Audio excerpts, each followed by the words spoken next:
Shalom, selamat sore untuk semuanya. Halo. Pertama-tama, saya mengucap kalimat terima kasih kepada semuanya yang telah meluangkan waktu untuk hadir pada saat ini, di mana pada hari ini saya akan membahas tentang anemia.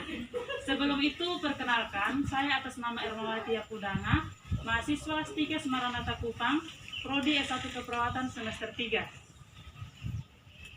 Oke, jadi baik saat ini, seperti yang saya katakan tadi tentang anemia.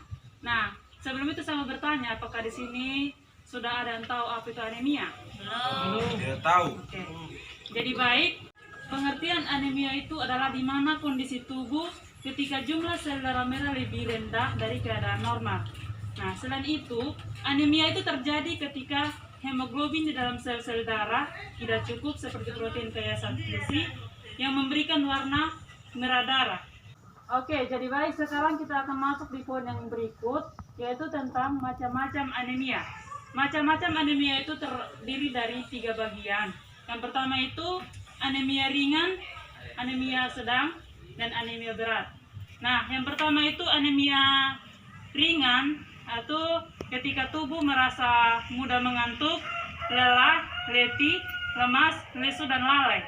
Nah, yang kedua, anemia sedang itu terjadi ketika yang pertama itu selalu merasa mudah marah, yang kedua sakit kepala, yang ketiga mengalami sulit berkonsentrasi atau berpikir, yang keempat itu sembelit. Nah, poin yang ketiga, anemia berat itu terdiri dari beberapa poin. Yang pertama, warna biru hingga putih pada kelopak mata. Yang kedua, kuku menjadi rapuh. Yang ketiga, pusing ketika kita berdiri. Yang keempat, warna kulit pucat. Yang kelima, sesak napas. Dan yang terakhir itu lidah terasa sakit. Nah, ketika kita sudah mempelajari macam-macam dari anemia tersebut, adapun penyebab dari anemia.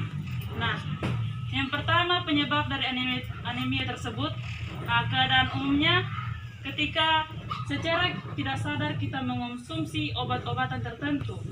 Yang kedua, ketika sadar ataupun tidak sadar, kita memiliki riwayat penyakit kronis seperti ginjal dan kanker. Nah, yang berikut kita akan masuk dalam pengobatan anemia. Pengobatan anemia ini ditekankan kepada pasien atau klien yang sedang mengalami penyakit anemia tersebut. Pengobatan anemia itu yang pertama dilakukan transfusi darah, yang kedua pemberian obat yang dapat menekan sistem kekebalan tubuh, yang ketiga pemberian obat dengan tujuan untuk memperbanyak sel darah dalam tubuh seperti suntikan erythropoietin. Nah, ketika kita sudah mengetahui pengobatan dari anemia tersebut, adapun cara pencegahannya dari anemia tersebut. Pencegahan yang pertama, kita diminta untuk kita mengonsumsi makanan yang bernutrisi. Makanan yang bernutrisi seperti apa? Yaitu sayur-sayuran yang mengandung zat besi. Yang kedua itu memastikan vitamin C yang cukup di dalam tubuh melalui makanan, minuman, ataupun suplemen. Nah, kenapa kita harus diminta untuk mengonsumsi tersebut? Hal ini agar tubuh dapat menyerap zat besi. Nah, yang ketiga adalah di sini kita diminta untuk kita menghindari mengonsumsi minuman berkafein dan minum vitamin C agar tubuh dapat menyerap lebih banyak zat besi dari makanan.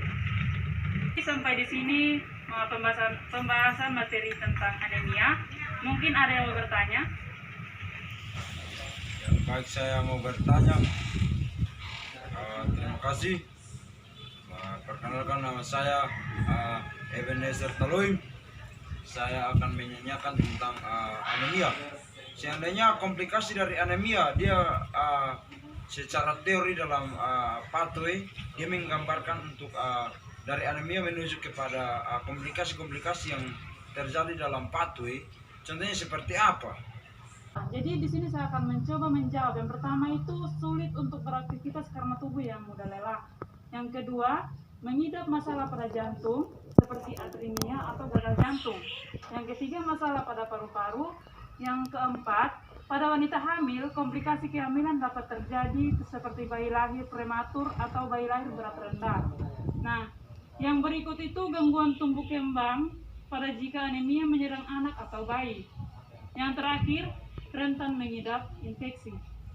Nah, bagaimana Bapak Eben, apakah sudah pas atau masih ada tanggapan? Baik, saya akan menanggapi tentang baik sesuai dengan pathway, tentang bersambungan dengan anemia, tentang pathway dan baik prematur itu bagaimana. Oke, jadi baik, saya akan menjawab sanggahan dari Bapak Eben. Inflamasi dari jantung sehingga mengakibatkan kontribusi, maka perkembangan janin dalam rahim mengalami kurangnya perkembangan yang tidak normal sehingga menyebabkan prematur. Bagaimana Pak? Pokoknya kami melimpahkan limpah terima kasih. Oke, jadi baik, kurang lebih itulah pembahasan tentang anemia. Mohon maaf jika ada salah kata dalam penyampaian. Semoga ilmu yang saya bagikan hari ini dapat bermanfaat serta mengaplikasikan dalam kehidupan kita hari lepas hari. Shalom, terima kasih. Shalom, sama-sama.